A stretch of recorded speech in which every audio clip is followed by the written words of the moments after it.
नमस्कार. आपण धडक बेधडक या मुलाखतीच्या कार्यक्रमामध्ये आज पुन्हा एकदा नवा मतदारसंघ आणि नव्या उमेदवारांसोबत चर्चा करणार आहोत. तर आज आपण आहोत धुळे शहर विधानसभा मतदारसंघामध्ये. भारतीय जनता पार्टीच्या वतीने धुळे शहरातून इच्छुक असणारे इंजिनियर शीतलकुमार मोहन नवले आज आपल्यासोबत आहेत. धुळे शहराचा विकास आणि या शहराला विकासाच्या टप्प्यावर नेण्यासाठीच्या खूप साऱ्या संकल्पना त्यांच्या डोक्यात आहेत. व्यवसायाने बांधकाम व्यावसायिक असणारे आणि महापालिकेमध्ये स्थायी समितीचे सभापती पद सांभाळताना अनेक धडाकेबाज निर्णय घेणारे शीतलभाऊही आपल्याशी तितक्यात मनमोकळेपणाने बोलतील. आपलं मनापासून स्वागत आहे.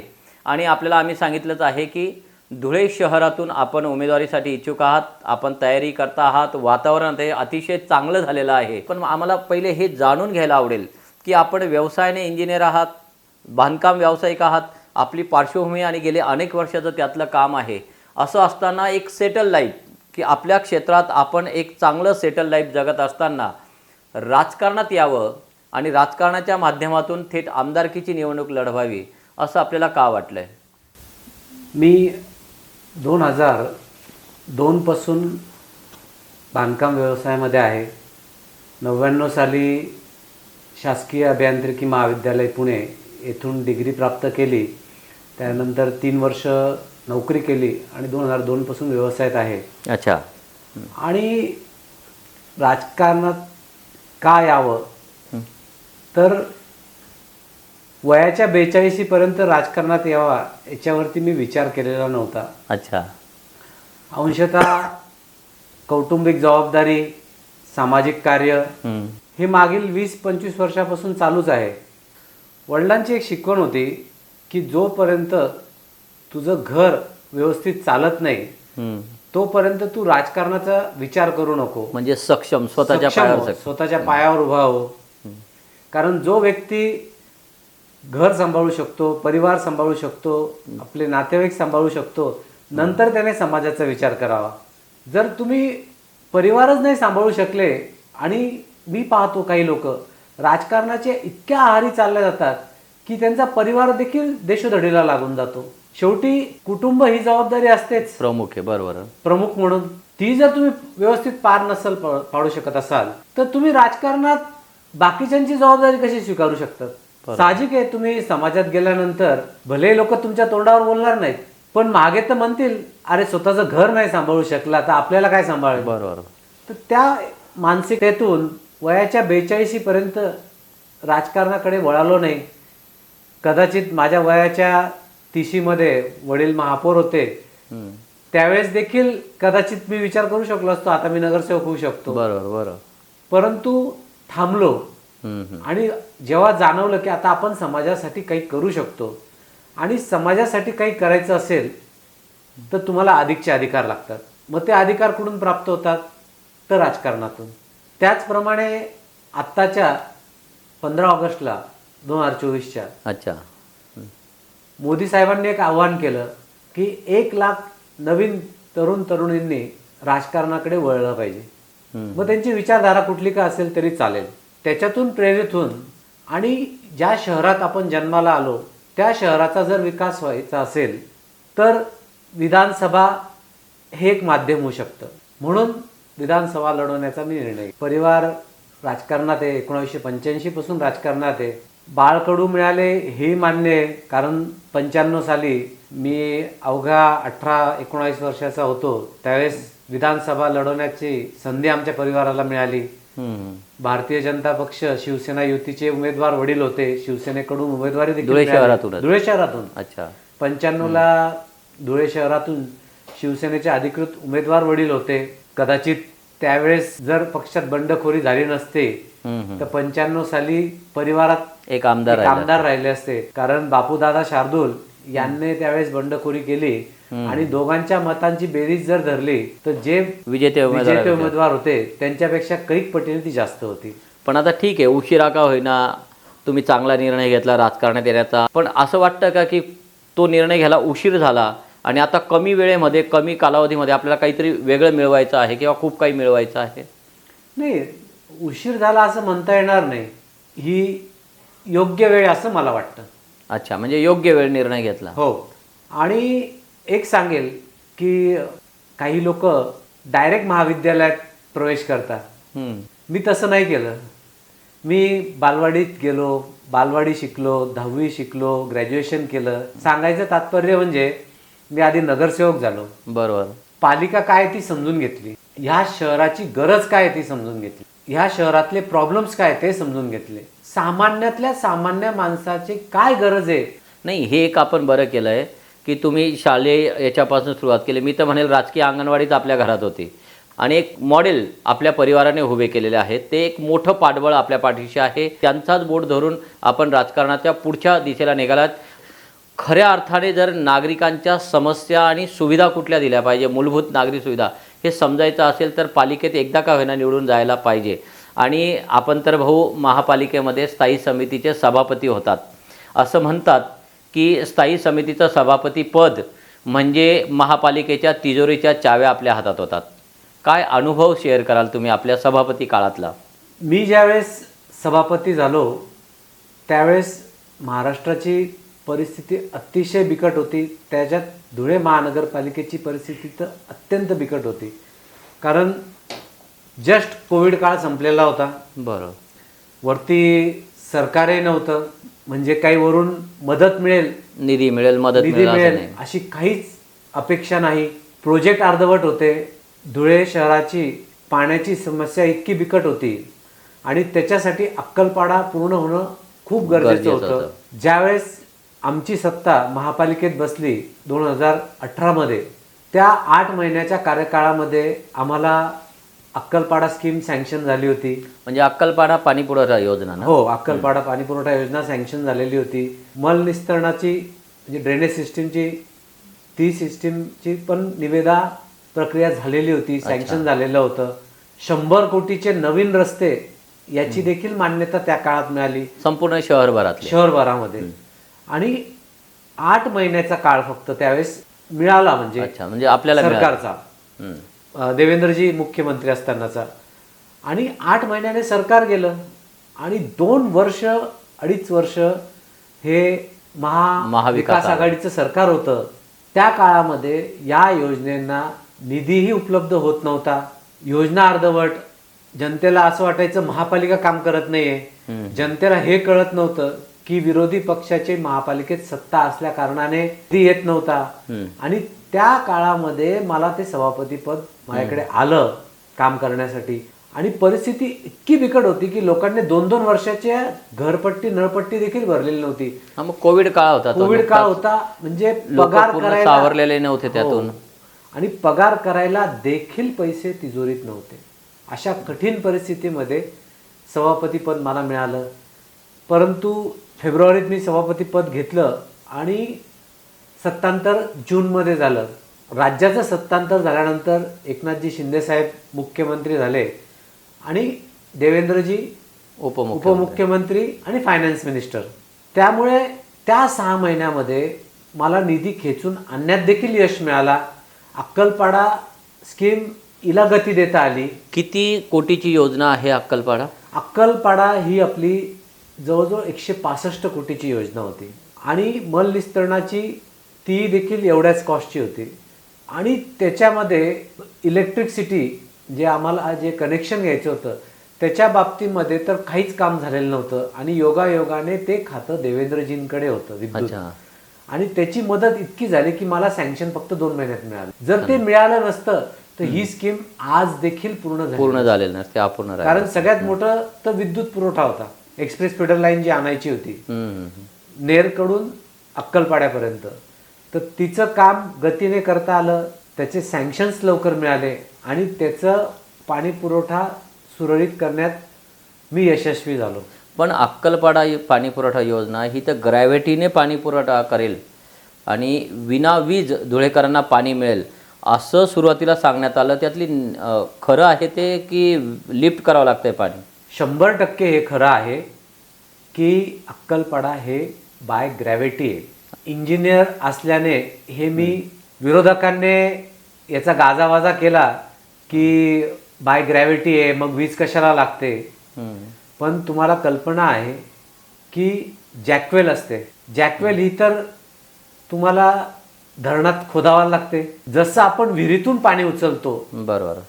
विहिरीतून आपण फक्त फिल्ट्रेशन प्लांट म्हणजे जल शुद्धीकरण केंद्रापर्यंत, जॅकवेल म्हणजे काय, वेलचा अर्थ काय होतो, विहीर. बरोबर. तर विहिरीतून उपसा तर करावा लागेल. बरोबर. तर ते उपसा करण्यासाठी आमचे 250 HP चे 3 पंप आहेत फक्त. त्या 3 पंपाकरता फक्त आम्हाला वीज पुरवठा लागतो. ॲट ए टाइम 3 चालवा लागतात. हो. पण त्याच्या वीज बिलाचा भार पालिकेच्या तिजोरीवर पडेल. नाही, तुम्ही कोणतीही स्कीम घ्या, म्हणजे अगदी मुंबई महापालिका असेल, ठाणे असेल, ज्या काही मेट्रोज असतील, तर जॅकवेल पासून फिल्ट्रेशन प्लांटला वीज पुरवठा लागतोच. दुसरी गोष्ट, फिल्ट्रेशन करायचे पाणी तिथे काही मशिनरीज चालतात, जसं केमिकल मिक्सिंगसाठी मशिनरीज चालतात. त्याच्यानंतर एरिएशन म्हणतो आम्ही टेक्निकल भाषेत, ती एक मशीन चालतात. याला हे कशावर चालतील, त्याला वीज लागेल. त्याला वीज लागेलच. तर त्याचं जे बेसिक जेवढी लागते तेवढीच आपण वीज पुरवठा घेतलेला आहे. या उलट मी म्हणतो की काही लोक काँग्रेसच्या काळात झालेला तापी पाणी पुरवठा योजना, मी तिकडे येणार होतो याचा गाजावाजा करतात की आम्ही ती योजना, ती काँग्रेसच्या काळात झालेली आहे. बरोबर. आणि त्यावेळेस काँग्रेसचीच सत्ता महापालिकेत होती, त्यावेळेचे आमदारही काँग्रेसचेच होते. ते फार गाजावाजा करतायत की ती स्कीम, पण तो पांढरा हत्ती होता. आणि त्या पांढरा हत्ती म्हणजे या पांढरा हत्ती या कारणाने की आज त्याचं किमान महापालिकेवरती 100 कोटी रुपये कर्ज होऊन बसलंय. पण आज तुम्ही चला माझ्याबरोबर, मी तुम्हाला दाखवतो कुठल्याही प्रकारचं पंपिंग नाहीये. अच्छा. म्हणजे फक्त पंपिंग कुठलं पण आज ती योजना चालू आहे ना? 100% चालू आहे. आणि जो कोणी दावा करत असेल त्याला मी ओपन चर्चेला आमंत्रण देतो की या दाखवा तुम्ही कुठं वीज पुरवठा हा अपव्यय वापरला जातो किंवा डबल स्टेज पंपिंग होतं. असं मला त्यांनी दाखवलं तर मी राजकारणातून आज संन्यास घ्यायला तयार आहे. परंतु उगाच फक्त चांगल्या योजनेला नाव ठेवायचं आणि त्याचं भांडवल करायचं, जनतेची दिशाभूल करायची, हे उद्योगधंदे कृपया थांबवा.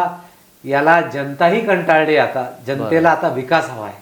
मित्र हो, आपण पाण्यावर चर्चा करतो आहोत, कारण गेली अनेक वर्ष धुळे शहराचं राजकारण हे पाण्याभोवतीच फिरत राहिलेलं आहे. धुळे शहराच्या चौफेर पाणी आहे आणि मध्यवर्ती भागामध्ये धुळे शहर आहे. आपण सांगता तशा कोट्यावधी रुपयांच्या योजना पण येत आहेत, तरी आजपर्यंत धुळेकरांना किमान 1 तास रोज किंवा 1 दिवसाआड पाणी का मिळू शकलं नाही, का यश येऊ शकत नाही?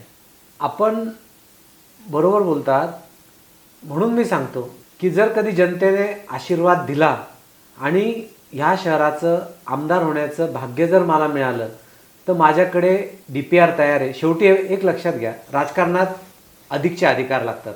1 वर्ष स्थायीमध्ये जर मी एवढं काम करू शकतो तर 5 वर्ष जर मला याच्यापेक्षा अधिकचे अधिकार मिळाले तर निश्चित मी तुम्हाला आज शब्द देतो की लगेच 6 महिन्यात नाही, 1 वर्षाच्या आत, 1 दिवसाआड आणि त्याच्या 6 महिन्यानंतर किमान रोज 1 तास पाणी 100% या शहराला मिळेल. या शहराला पाण्याची कमी अजिबात नाहीये. इथे फक्त एक राजकीय चांगला प्रशासक आणि एक चांगला प्रशासकीय अधिकाऱ्याची गरज आहे. हे 2 गोष्टी जर या शहराला मिळाले तर जे राजकारण मागच्या 35-40 वर्षापासून पाण्याच्या भोवती फिरतंय याचा अंत झाल्याशिवाय राहणार. याला लागून एक शेवटचा प्रश्न पाण्याच्या संदर्भातला, की पाणी आहे आपल्याकडे, DPR तयार आहे, पण या शहरातल्या जमिनीच्या खाली टाकलेली पाईपलाईन ही जीर्ण झाली आहे, जुनी झाली आहे. तर एक तर जलकुंभांची कमतरता, जलशुद्धीकरणाची क्षमता कमी आणि लिकेजेस असलेली पाईपलाईन म्हणजे कमकुवत झालेली पाईपलाईन, याच्यातून मार्ग कसा काढता येऊ शकतो? मी तुम्हाला आत्ताच बोललो की माझ्याकडे DPR तयार आहे. टाक्यांची संख्या देखील आमच्या DPR मध्ये वाढणार. आणि मी एक इंजिनियर असल्याने आणि ह्या भारताचे पहिले इंजिनियर सर विश्वेश्वरय्या आहे, त्यांनी जी आपली डेडरगाव स्कीम तयार केली होती, त्यांच्या काळात जो फिल्ट्रेशन प्लांट त्यांनी तयार केला होता तो कालांतरानंतर महापालिकेच्या दुर्लक्षामुळे तो बंद पडला. त्यांनी दुसरा प्लांट चालू केला, पण तो चालू करण्याचं मानस देखील माझ्या DPR मध्ये आहे. म्हणजे तिथे अधिकचं अजून फिल्ट्रेशन वाढेल. अच्छा. अधिकचं पाणी आपल्याला मिळेल. आपल्या लक्षात येत असेल की वयाच्या 42व्या वर्षानंतर राजकारणात पदार्पण करणारा माणूस ओपन चॅलेंज देतोय की असं नाही झालं तर मी राजकीय संन्यास घेईल.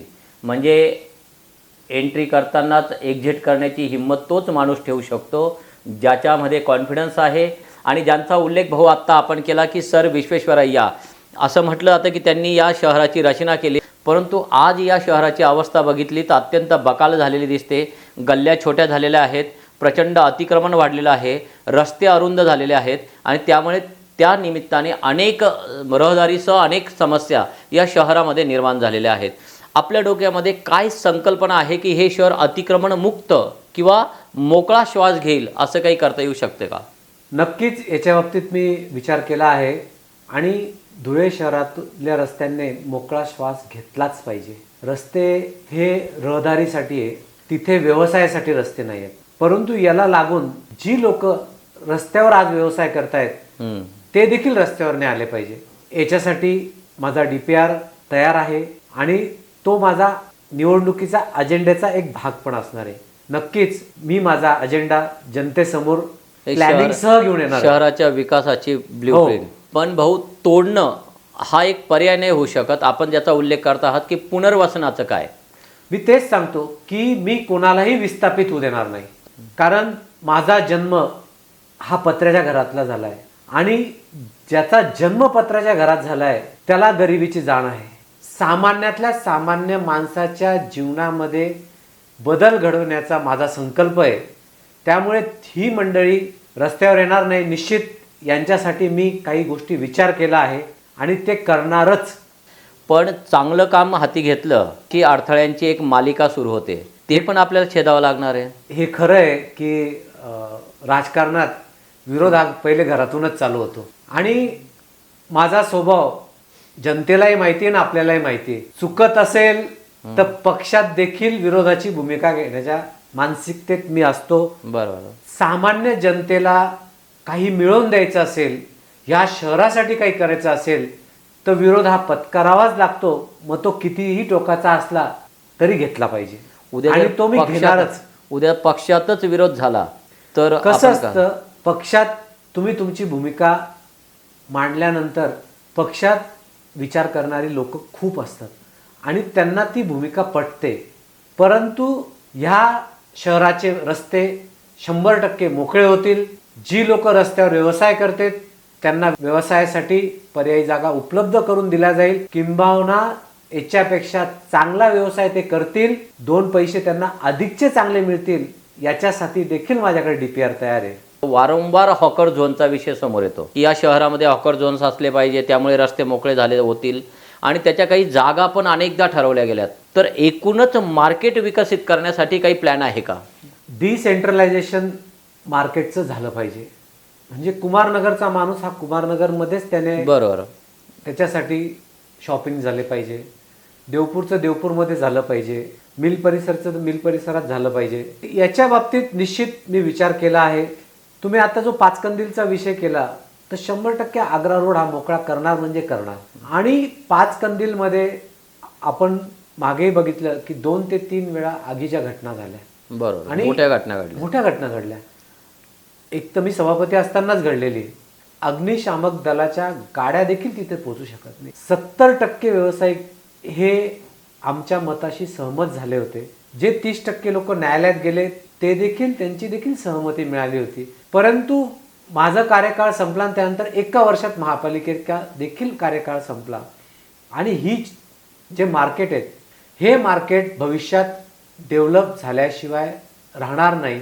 एक तर आम्ही दसरा मैदानचं काम मार्गी लावलं, ते मार्केट व्यापारी गाड्यांचं मोठं, तसंच पाचकंदीलचं देखील लागेल. आणि प्रामुख्याने पहिले जे व्यापारी तिथे व्यापार करतात त्यांना रास्त दरात म्हणजे त्यांना खिशाला परवडेल अशा दरात पहिले त्यांचं पुनर्वसन आणि नंतर राहिलेल्या याच्यामध्ये जे कोणी इच्छुक असतील त्यांच्यासाठी एक चांगलं कमर्शियल हब तिथे आपण नक्कीच करू.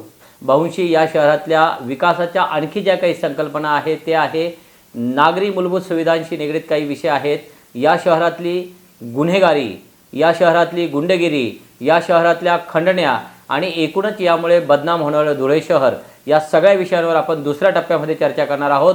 तुम्ही कुठेही जाऊ नका, तुम्ही बघत राहा फक्त झेप मराठी. नमस्कार महाराष्ट्र.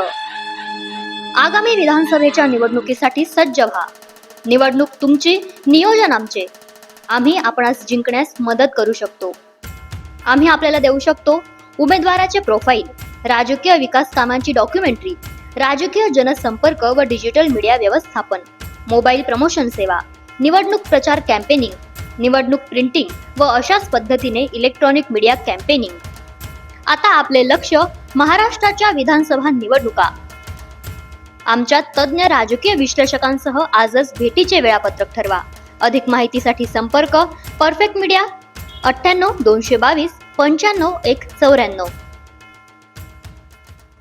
पण महापालिकेमध्ये स्थायी समितीचे सभापती होतात. भाजपाची एक हाती सत्ता आहे. जवळपास 50पेक्षा जास्त नगरसेवक भाजपाचे निवडून आलेले आहेत. धुळेकरांनी फार विश्वासाने भाजपाच्या हातात महापालिकेची सत्ता दिली. केंद्रात आपलं सरकार होतं, राज्यात आपलं सरकार होतं. असं असताना धुळे शहरामध्ये जी कामं झालीत किंवा जो निधी आला त्याच्यामध्ये फार मोठ्या प्रमाणात गैरव्यवहार झाला असा एक आरोप आपले विरोधक करतात. आणि मग त्या सगळ्या खापर हे सत्ताधारी भाजपाच्या डोक्यावर फोडलं जातं. त्या सत्तेतले आपण एक घटक होतात कारण आपण सभापती होतं. त्यामुळे तो जो काही आरोप आहे, ती टीका आहे, ती डायरेक्ट इनडायरेक्टली आपल्यापर्यंत पण येते. कसं खोडाल विरोधकांच्या या मुद्द्यांना? भाजपची सत्ता असताना खरोखर चांगल्या योजना हे धुळे महानगरपालिकेत आले. मग त्याच्यात तुमची पूर्वी सांगितलं जसं अक्कलपाड असेल, मलनिस्तरण असेल, 100 कोटीचे रस्ते असतील, 250 कोटी रुपये नगर उत्थानमध्येच मिळाले, राज्य नगर उत्थान.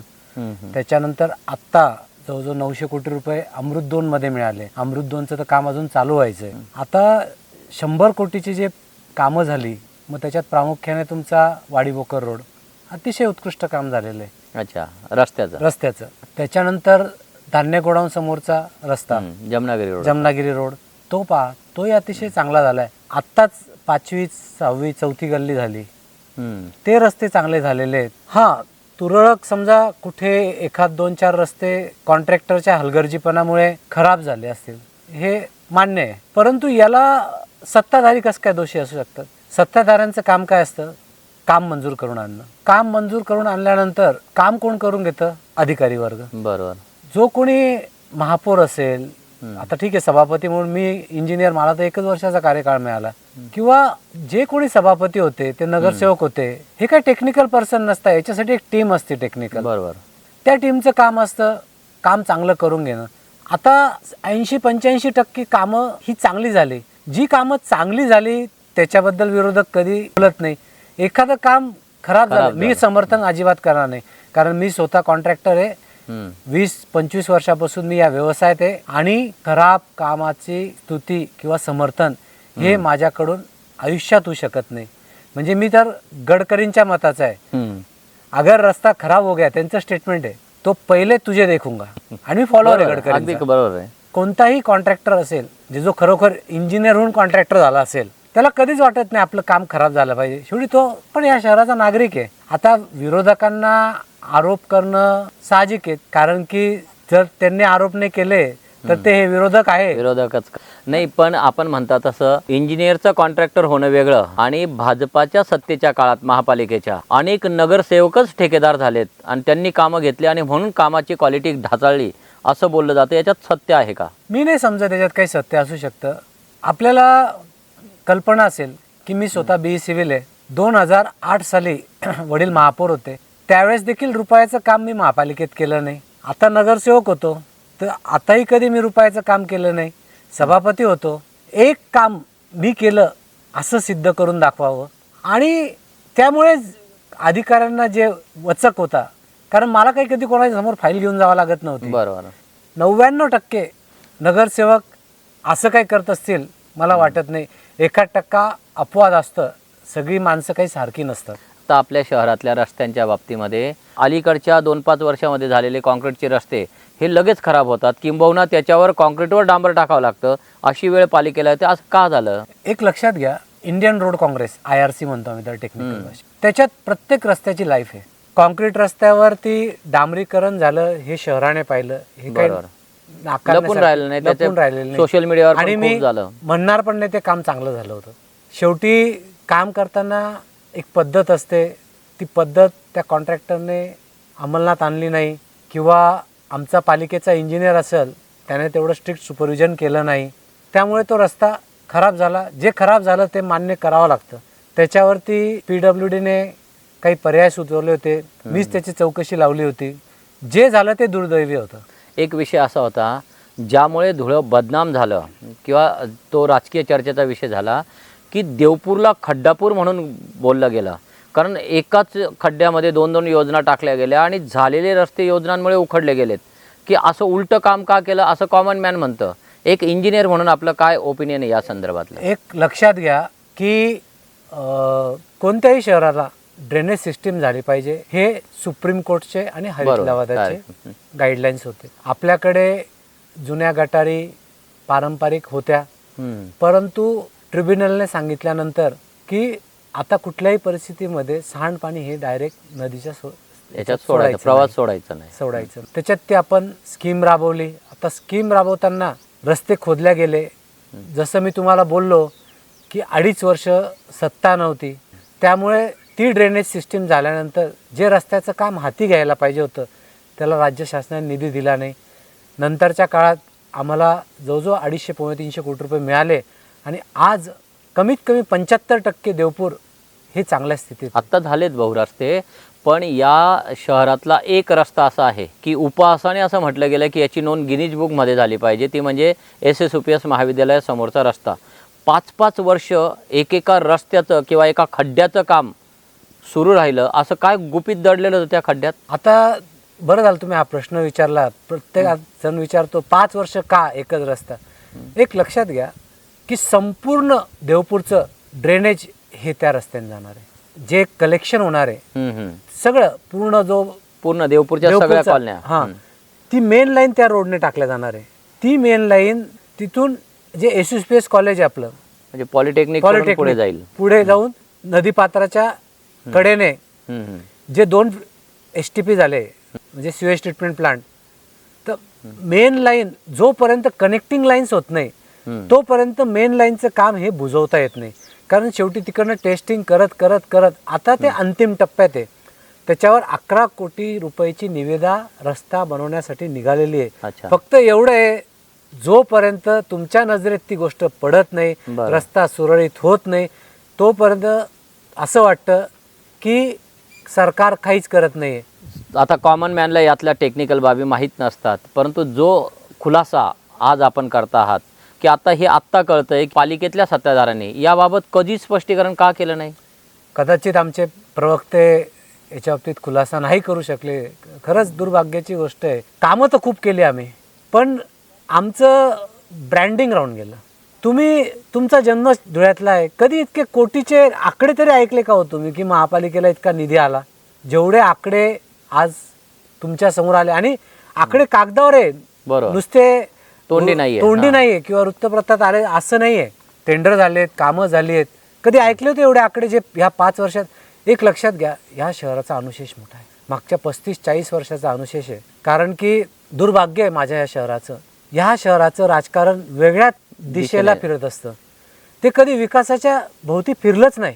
पण आपण बरं झालं सांगितलं की एक आरोप असा पण आहे थेट की एवढ्या कोटीचे निधी किंवा कोट्यावधींचा निधी, जेवढा निधी आलाय तेवढ्या तुलनेत कामं झालेले दिसत नाही. असं का?